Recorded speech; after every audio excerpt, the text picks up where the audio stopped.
Baik, selamat pagi Bapak dan Ibu juga teman-teman mahasiswa. Selamat pagi, selamat siang, selamat malam. Hari ini kita akan membahas pertemuan atau ini ya, bahasan yang baru. Ini terkait dengan pemasaran dan evolusinya. Jadi kalau evolusi itu perubahan yang lambat ya, berbanding terbalik dengan revolusi. Revolusi itu perubahan yang terjadi lebih cepat gitu dibanding dengan evolusi. Nah, nanti kita akan lihat satu persatu, slide per slide terkait dengan pemasaran dan evolusinya ini. Nah, apa itu pemasaran? Jadi ada beberapa definisi yang bisa kita lihat di sini terkait dengan pemasaran itu sendiri. Jadi ini menurut Stanton ya. Jadi pemasaran adalah suatu sistem keseluruhan dari kegiatan bisnis yang ditujukan untuk merencanakan, kemudian menentukan harga, mempromosikan, dan mendistribusikan barang dan jasa atau jasa yang memuaskan kebutuhan baik kepada pembeli yang ada maupun pembeli potensial. Jadi Stanton ini menggarisbawahi ada berapa ini? 4 kegiatan atau 5 kegiatan ya di sini ya. Jadi ada yang disebut merencanakan atau planning di situ. Kemudian menentukan harga atau istilahnya pricing, kemudian mempromosikan, kemudian mendistribusikan barang atau jasa. Mendistribusikan adalah menyampaikan barang dari produsen ke konsumen yang memuaskan kebutuhan. Jadi artinya dia dalam rangka untuk memenuhi atau memuaskan kebutuhan konsumennya, itu baik kepada pembeli yang ada maupun pembeli potensial. Nah, pembeli yang ada ini maksudnya adalah konsumen lama ya, artinya dia pelanggannya gitu. Atau mungkin pembeli potensial. Jadi istilahnya calon pembeli yang baru gitu. Nah, ini menurut Stanton yang saya ambil dari buku dasar-dasar pemasaran ini. Nah, kemudian ini menurut Kotler ini. Jadi pemasaran adalah suatu proses sosial yang di dalamnya terdiri dari individu dan kelompok untuk mendapatkan apa yang mereka butuhkan dan inginkan dengan cara menciptakan, kemudian menawarkan dan secara bebas mempertukarkan produk dan nilai produknya dengan pihak lain. Nah, mungkin agak berbeda dengan Kotler.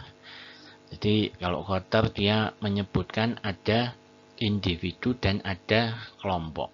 Nah, menurut saya individu ini mewakili yang namanya konsumen ya, sedangkan kelompok ini mewakili organisasi atau perusahaan yang menawarkan barang atau jasanya. Nah, individu ini dalam rangka untuk mendapatkan kebutuhan atau keinginan dari apa yang mereka inginkan atau maui gitu ya. Kemudian kelompok ini adalah bagian yang menciptakan. Kemudian mereka setelah mereka menciptakan, mereka itu menawarkan produk atau jasa yang mereka ciptakan dan secara bebas mempertukarkan produk dan nilai produk. Jadi ada produknya atau fisik produknya, atau kalau jasa ya ada jasanya, dan nilai dari produk atau jasa tersebut dengan pihak lain. Nah, pihak lain ini yang dimaksud adalah individu atau konsumen itu sendiri. Nah, ini menurut Philip Kotler dalam buku Manajemen Pemasaran ini. Nah, mungkin agak berbeda juga dengan yang diungkapkan oleh Boyd dan kawan-kawan ya. Ini suatu proses analisa, kemudian merencanakan, kemudian mengimplementasikan, kemudian setelah itu mengkoordinasi dan mengendalikan program pemasaran yang meliputi kebijakan terkait dengan produknya, kemudian harganya, promosinya, kemudian dan distribusi dari sebuah produk ataupun jasa maupun ide yang ditawarkan untuk menciptakan dan meningkatkan pertukaran manfaat dengan pasar sasaran dalam upaya mencapai tujuan organisasi. Nah, mungkin kalau definisinya Boyd ini lebih rinci gitu ya. Jadi dia melakukan analisis dulu terkait dengan pasar yang mau dia sasar ini, analisis terhadap kebutuhan juga misalnya. Kemudian setelah itu dia mencoba untuk menurunkannya ke dalam perencanaan. Jadi setelah dianalisis dia mulai merencanakan ini.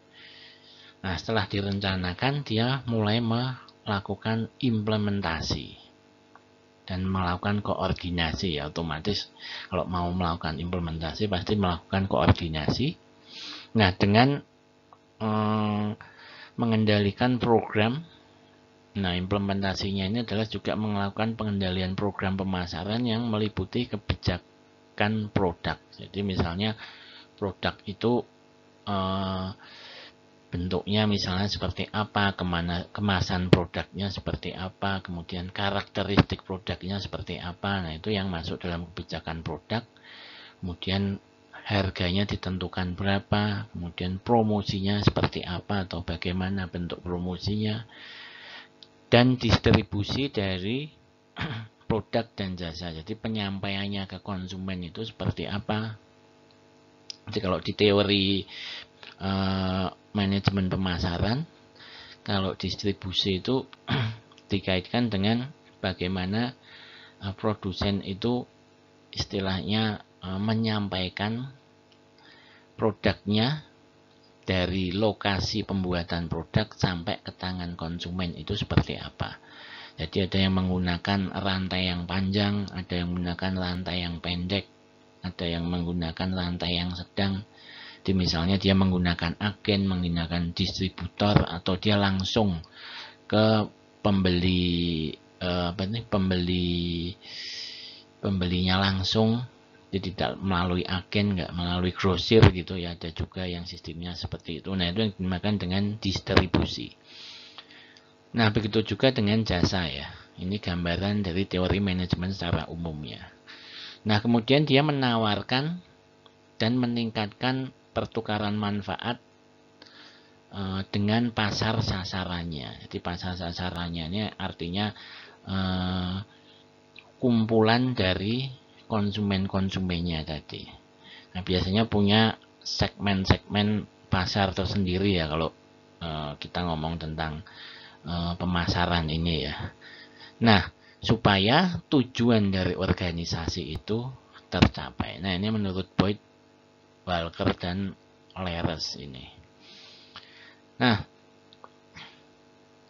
ini masih menjadi gambaran yang umum terkait dengan definisi pemasaran ya. Nah, nanti ada tugas yang terkait dengan definisi pemasaran ini. Nanti teman-teman bisa melihatnya pada PPT tugas yang nanti akan saya share.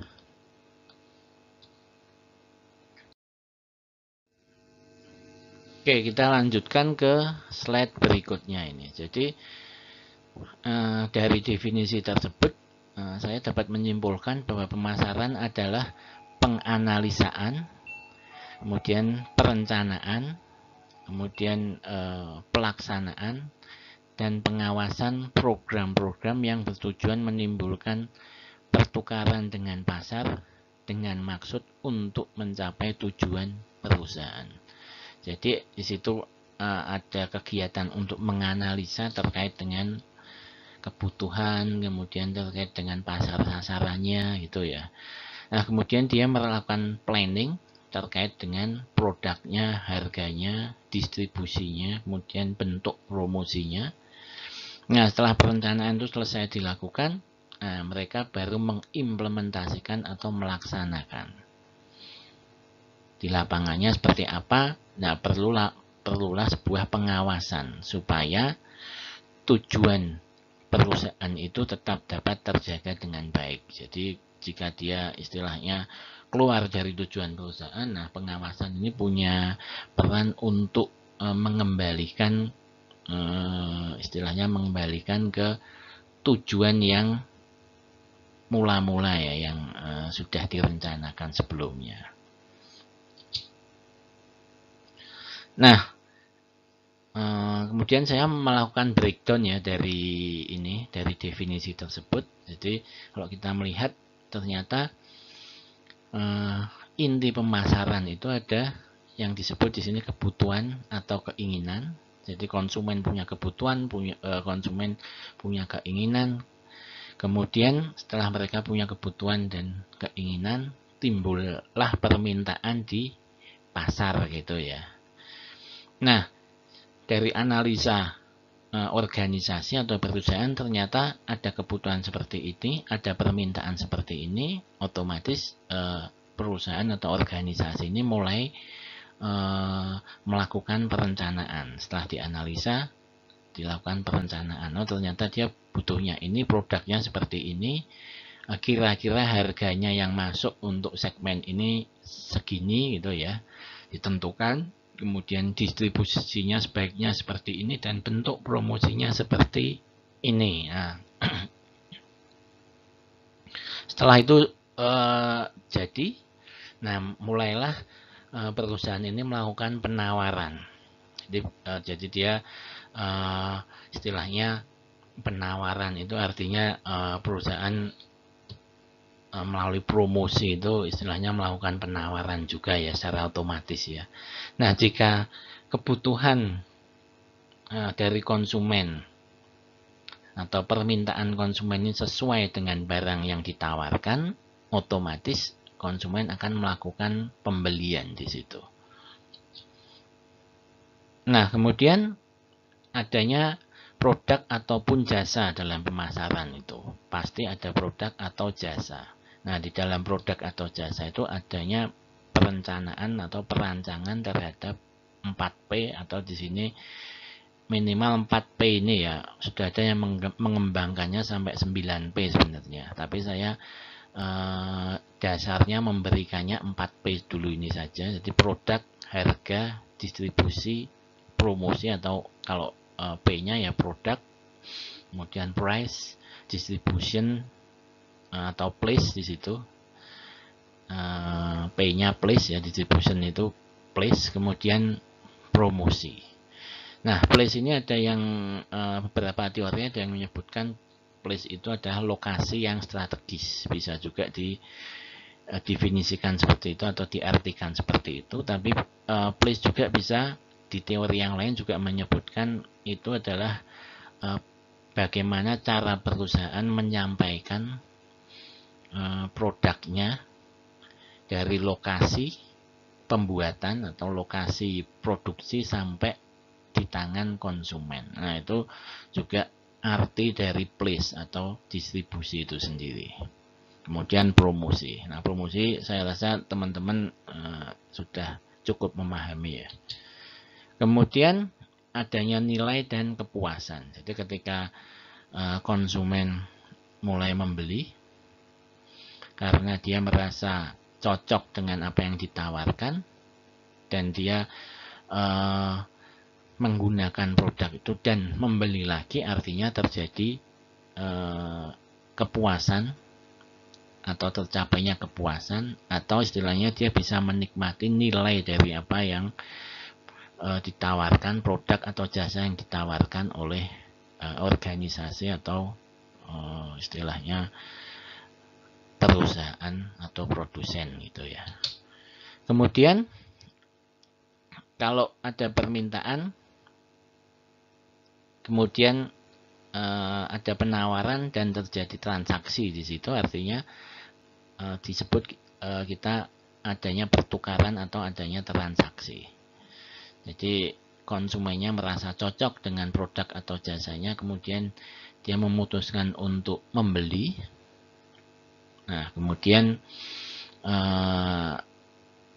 ada pertukaran uang yang dikaitkan dengan pertukaran terhadap produk ataupun jasa. Nah, ini kita sebut juga dengan transaksi ya. Nah, kalau dalam teori tentang pemasaran, jadi kalau produk itu istilahnya dibeli ya. Kalau orang cocok dia menukarnya dengan uang, itu istilahnya membeli. Tapi kalau dalam jasa, itu kalau dalam penelitian yang pernah saya lakukan, jadi kalau kita ngomong tentang pembelian terkait dengan jasa informasi, jadi misalnya saya ke perpustakaan, saya mengunjungi atau berkunjung, itu sama dengan membeli atau istilahnya apa ya, menikmati atau menggunakan jasa informasi yang disediakan oleh perpustakaan. Jadi minat berkunjung atau berkunjung itu bisa diartikan juga dengan membeli di situ. Kemudian terciptanya pasar. Jadi ketika konsumen ini puas terhadap produknya, bisa menikmati nilai dari produk yang ditawarkan, artinya kan tidak hanya satu konsumen di situ ya, banyak konsumen itu ya, beberapa konsumen, kemudian bisa menjadi banyak, artinya tercipta pasar atau kumpulan dari orang-orang yang menggunakan atau merasa puas terhadap produk atau jasa yang ditawarkan. Nah, di sini disebut dengan terciptanya sebuah pasar terhadap sebuah produk atau jasa yang ditawarkan. Nah, itu penjelasan saya terkait dengan 5 inti pemasaran. Oke, kita akan melanjutkan. Jadi kalau kita ngomong tentang pemasaran dan evolusinya, setelah saya baca, menurut saya revolusi industri itu juga punya pengaruh yang signifikan terhadap evolusi dari pemasaran itu sendiri. Jadi mungkin teman-teman sering melihat gambar ini ya, perjalanan revolusi industri di dunia ya. Jadi kalau kita mendefinisikan revolusi industri merupakan perubahan besar-besaran terhadap pola kegiatan dalam mengolah bahan baku, bahan mentah, atau bahan setengah jadi, maupun bahan jadi supaya memiliki nilai tambah sehingga mampu menjalankan perekonomian suatu wilayah atau suatu negara. Jadi revolusi ini digarisbawahi sebagai perubahan besar-besaran. Nah, terhadap apa? Jadi terhadap kegiatan usaha. Jadi kegiatan usaha yang mengolah bahan baku. Jadi ada produsen yang mengolah bahan baku, ada produsen yang mengolah bahan mentah menjadi bahan baku atau menjadi bahan jadi ya. Ada juga yang mengolah bahan setengah jadi menjadi bahan jadi gitu. Jadi misalnya bahan setengah jadi, misalnya kain gitu ya. Kain diolah menjadi pakaian atau menjadi bahan jadi. Nah, artinya dia perusahaan fashion, jadi mengolah bahan setengah jadi menjadi bahan jadi. Atau mengolah bahan mentah, jadi misalnya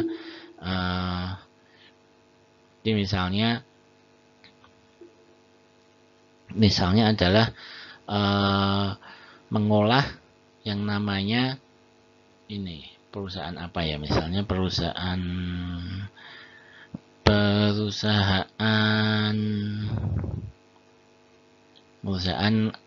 anggap saja perusahaan sambal gitu ya. Jadi mengolah bahan mentah artinya dari yang namanya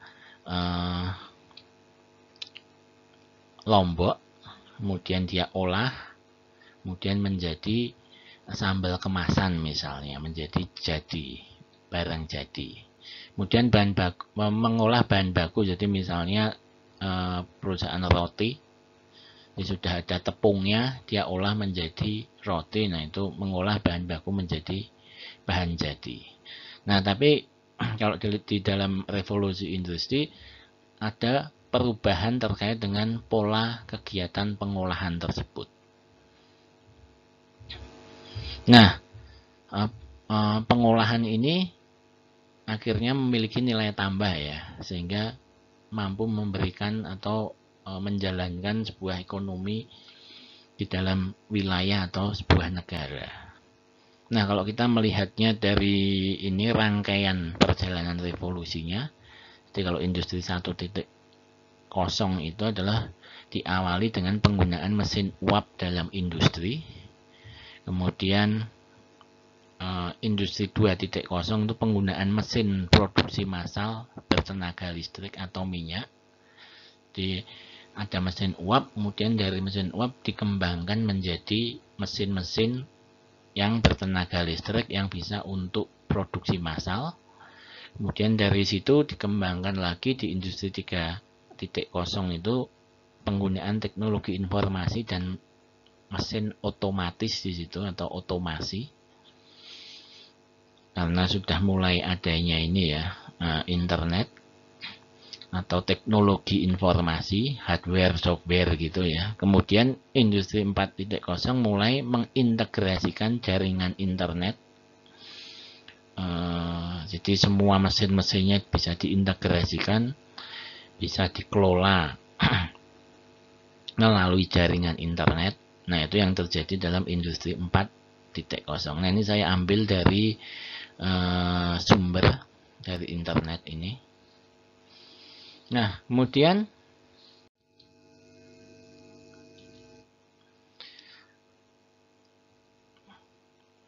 itu revolusi dari 1.0 sampai 4.0 ya. Nah,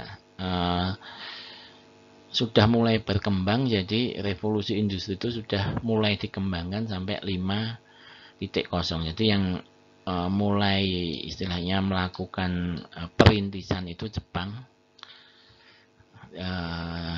dengan industri 5.0-nya ini.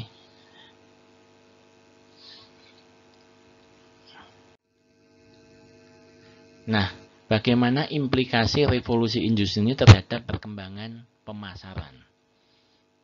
Jadi kalau kita lihat, ini saya mengambil sumber dari Marketing Evolution-nya Kotler, kemudian Kertajaya dan Setiawan tahun 2021.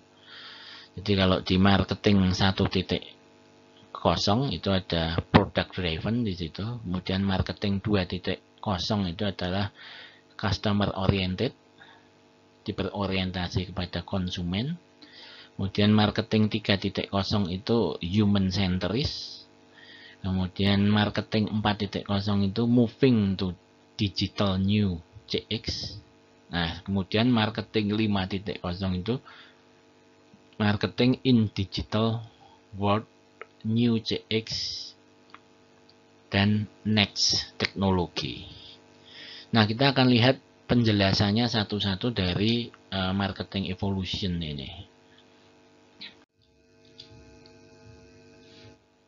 Nah, kalau kita melihat dari revolusi industri 1.0, di marketingnya juga menggunakan pemasaran yang lebih fokus kepada produk driven atau fokus pada produk ya.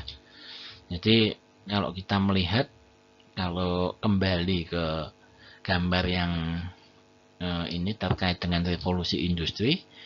Nah, di revolusi industri 1.0 itu kan mesin uap pertama-tama ditemukan. Nah, pemasaran itu fokus pada produk yang mampu dihasilkan oleh mesin. Jadi karena mulai adanya mesin uap itu, orang mulai berpikir untuk bagaimana cara memproduksi sebuah produk gitu ya. Nah, kemudian artinya mereka mulai fokus terhadap produk apa yang bisa kita buat di zaman revolusi industri 1.0. Makanya di sini pemasarannya difokuskan kepada produk-produk yang mulai mereka bisa buat gitu. Jadi belum berfokus kepada konsumennya, tetapi yang bisa dibuat apa, nah itu yang bisa dipasarkan dulu, istilahnya seperti itu ya. Nah, di sini strategi promosinya lebih mengandalkan kepada media cetak, atau pada saat itu atau zaman itu karena baru ditemukan mesin cetak ya, sehingga orang-orang pemasaran produknya itu masih berfokus kepada media cetak, misalnya pamflet gitu ya, kemudian bisa juga pengumuman atau istilahnya brosur sederhana. Nah, itu yang mereka buat di zaman revolusi industri 1.0. Nah, sebenarnya kalau kita ngomong perencanaan terkait dengan pemasaran itu harusnya ada 4 tadi ya, ada produk, kemudian ada harga atau price, kemudian ada place atau distribusi, dan promotion ya. Tetapi memang dalam teori yang saya baca ini mereka hanya lebih menjelaskan terkait dengan strategi promosinya atau P yang terakhir ya, tidak membahas dari sisi produknya bagaimana, kemudian price-nya, penentuan price-nya di revolusi industri 1.0, kemudian distribusinya seperti apa. Nah, mereka tidak membahas secara jelas, tapi dari strategi promosinya itu yang mungkin ini ya, yang paling menonjol, sehingga mereka membahas dari sisi strategi promosinya. Kemudian di revolusi industri 2.0 ini pemasarannya lebih ke customer oriented. Nah, kenapa? Nah, karena kalau kita melihat di zaman itu mulai adanya mesin-mesin yang mampu memproduksi produk secara massal atau dengan kapasitas yang banyak gitu ya. Nah, otomatis kan produksinya akan meningkat ya. Jadi produknya banyak, kemudian memaksa perusahaan untuk memasarkan produknya atau istilahnya mengeluarkan produknya dari persediaannya atau inventorinya atau dari gudangnya, supaya bisa digunakan atau bisa dibeli oleh konsumen. Makanya di sini mereka mulai fokus kepada konsumen di sini. Karena jika tidak, karena produknya banyak ya, nanti kalau nggak laku itu bisa menimbulkan kerugian bagi mereka. Nah, dalam hal ini strategi promosinya memang berubah ya. Jadi yang mula-mula menggunakan media cetak, mereka mulai menggunakan TV dan radio. Jadi mungkin media cetak masih digunakan menurut saya, tapi ada yang mulai beralih ke TV ataupun radio. Nah, TV dan radio pun juga saya rasa kalau dari analisa jangkauannya lebih luas ya, sehingga produknya yang sudah diproduksi secara massal ini bisa lebih cepat laku. Jadi konsumen bisa cepat mendengar, kemudian konsumen juga bisa lebih cepat tertarik, dan jangkauannya luas sehingga konsumen bisa cepat untuk membeli atau memanfaatkan atau istilahnya menikmati produk atau jasa yang sudah diproduksi tersebut. Nah, kemudian di revolusi industri 3.0 mulai adanya ini ya, istilahnya teknologi informasi ya yang masuk ya. Nah, di sini pemasaran lebih fokus kepada human centric di sini.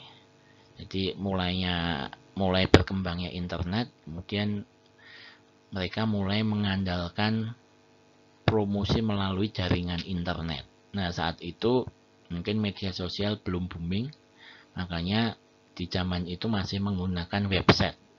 Di website ini menjadi sarana yang efektif saat itu untuk melakukan promosi, kemudian mengenalkan produknya, mengenalkan perusahaannya, supaya meyakinkan konsumennya untuk membeli kemudian terjadi transaksi, produknya laku. Nah, itu yang dilakukan atau pergeseran strategi promosinya melalui jaringan internet. Nah, kemudian di industri 4.0 ini sudah mulai terintegrasi ya dengan internet. Jadi mulai ada pergerakan ke digital new CX atau istilahnya platform-platform digital ini mulai digunakan untuk membantu dalam strategi pemasarannya. Nah, salah satunya adalah menggunakan media sosial, kemudian menyesuaikan platform promosinya ini dengan gadget yang konsumen miliki. Jadi disesuaikan dengan HP, Android, tablet. Jadi ketika dibaca melalui Android, tablet ataupun HP itu istilahnya apa ya? Settingannya bisa pas gitu ya, nggak kepotong tulisannya atau promosinya itu nggak kepotong. Nah, jadi mereka yang dari website lebih ini lagi istilahnya lebih masif lagi dengan menggunakan media sosial atau beralih ke media sosial dan platform mobil ya atau mobile atau gadget ya di sini ya. Kemudian revolusi industri 5.0 jadi pemasaran ini lebih mengacu kepada digital world atau new CX dan teknologi-teknologi yang dikembangkan selanjutnya. Jadi ini contohnya tidak hanya menggunakan media sosial dan mobile ataupun gadget-gadget yang dimiliki oleh konsumen, tapi menggunakan teknologi dengan pendekatan pemasaran yang lebih humanistik. Jadi mereka bisa menggunakan di sini teknologi AI misalnya, kemudian NLP, kemudian sensor, robotika, augmented reality, virtual reality, IoT ataupun blockchain di sini. Nah, NLP ini seperti ini ya. Kalau kalian WhatsApp ke layanan sebuah organisasi gitu, kalian WA malam-malam, itu mereka bisa menjawab secara otomatis. Bukan di sana ada orangnya, tapi menggunakan istilahnya apa ya? Otomasi dari NLP ini. Jadi mereka bisa istilahnya menjawab dengan apa tuh? Menjawab dengan baik. Kemudian AI juga seperti itu. Jadi mereka bisa menjawab WA atau istilahnya pertanyaan yang kalian istilahnya ketik di WA dengan AI dan NLP nanti diterjemahkan untuk bisa menjawab ini apa tuh apa yang kalian tanyakan. NLP ini juga implikasinya adalah seperti ini juga, seperti misalnya kamus. Jadi kalian ngomong sesuatu itu dia bisa menjawab atau menerjemahkan apa yang kalian katakan di situ. Nah, artinya pemasarannya mulai bergeser lagi ke arah teknologi yang ini ya, yang lebih canggih gitu ya. Nah, kalau sensor misalnya kita tahu kalau atau pernah baca kalian tentang Tesla, jadi pengembangan mobil Tesla yang tanpa awak atau tanpa pengemudi ya. Nah, itu banyak sensor di situ. Artinya dari strategi pemasaran khususnya produk, nah dia mulai menggunakan sensor-sensor itu untuk mempromosikan kalau mobil itu bisa tanpa pengemudi, atau istilahnya kalau pengemudinya pun mau tidur itu bisa digunakan gitu kan. Jadi dia tidak nabrak sama sekali karena ada sensor-sensor yang banyak yang sudah disetting dengan teknologi AI ya, atau artificial intelligence itu, sehingga istilahnya produknya benar-benar bisa digunakan dengan baik, punya nilai juga.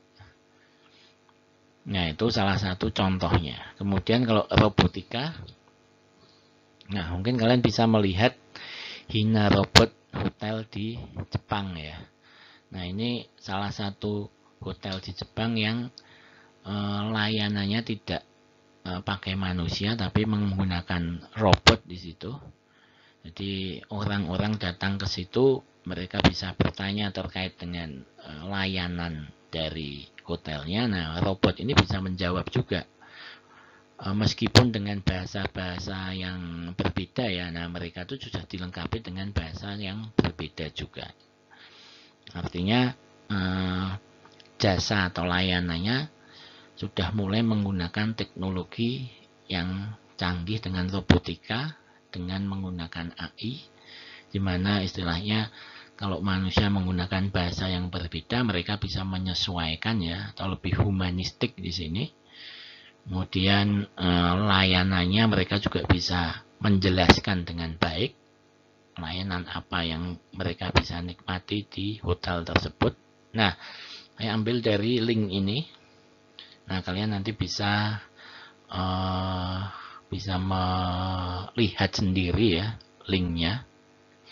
Karena kalau saya putar terlalu lama nanti, tapi kalian bisa lihat perkembangannya revolusi industri 5.0 di Jepang itu seperti apa. Nah, salah satunya adalah itu, penggunaan robot atau di hotel Jepang ya, namanya Hina Hotel.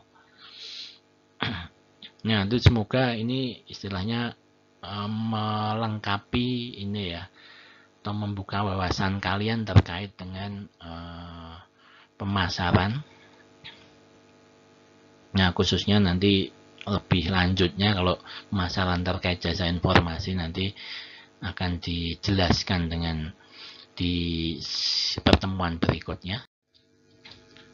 Nah, ini yang nantinya, artinya dari penjelasan yang sudah saya coba sampaikan tadi, semoga kalian juga bisa berpikir ya, sebenarnya bagaimana revolusi industri di bidang jasa informasi itu sendiri. Jadi 1.0-nya itu seperti apa, kemudian 2.0-nya seperti apa, 3.0-nya seperti apa, 4.0-nya seperti apa, 5.0-nya seperti apa. Nah, nanti kalian bisa berdiskusi dengan kelompok kalian terkait dengan hal ini. Kalian istilahnya renungkan sendiri dulu, kemudian kalian bisa melakukan pencarian terkait dengan sumber-sumbernya. Kemudian kalian baru bisa berdiskusi terkait dengan bagaimana sih revolusi industri jasa informasi ini dari 1.0 sampai nanti kira-kira kalau sampai 5.0 itu seperti apa. Nah, baik, sekian penjelasan saya. Jadi semoga memberikan wawasan dan ilmu bagi teman-teman dan Bapak Ibu sekalian. Terima kasih.